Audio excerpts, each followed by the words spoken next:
Hey, how's it going? I'm Alex, and today I want to show you the super cool walking pad that is also a treadmill that you can fold this handle and put it kind of like in horizontal position and put it in storage. You can put it underneath a bed, underneath a sofa or something like that, or you can just use it as a walking pad. If you have one of those like standing desks or something like that, you can use it just like that. I want to say a few things before I show it to you, either working or actually both working and on a close-up. Is that number one, it comes with, you're gonna see this one right away. This is pretty awesome. It comes with an app, so you can actually download the app and use the app to track everything and just make sure that you are interacting with people too. It's actually pretty cool. I was not expecting this one to come with an app. And also, this one supports up to 340 pounds with a 2.5 HP motor and a top speed from 0.6 walking speed to running 6.2 miles per hour. And it's also pretty quiet, I have to say. Just judging by how good this one is and how powerful,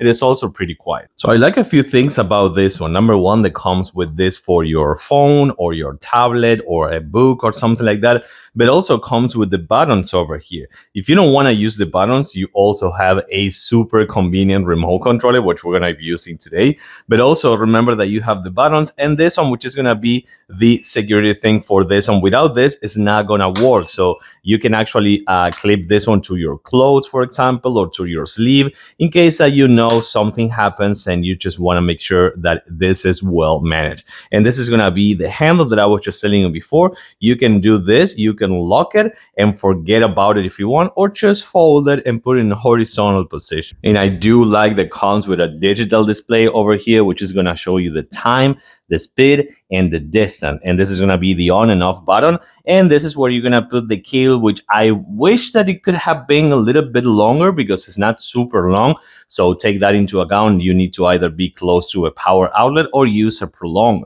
And also you can incline this one if you also want, which I think it is really cool to have the chance to incline this one. Is also really good for a better workout. But yeah, just want to say that with the remote controller, everything is super easy. You hit just play, so it's going to start like in walking pace, which is going to be 0.6. And then you can keep going up, which I think it is really cool. You can just like keep pressing if you want. And this one is in 3.0 already. So this is more like not like a jogging, this like a jogging speed, but it's going to be more like, I want to say like a fast speed walking. Then you can keep going up and you have the digital display over there and just making sure that, whoo, yeah, this is a really good one. This is now a fast-paced walking. I'm not going to go beyond this point because I'm not going to be able to talk if I'm running, but you can go up to, let me show you. You're going to see this one right away. I'm going to go back to the 0.6 when I get off, and you're going to see this one, 3, 4, 5, 6.8. I thought it was 6.2. It is 6.8. This is really, really cool. Powerful, compact, not super loud. I want to say like fairly quiet, with a digital display, up to 340 pounds and up to 6.8 miles per hour. This is awesome. I love this treadmill. I hope you like it too.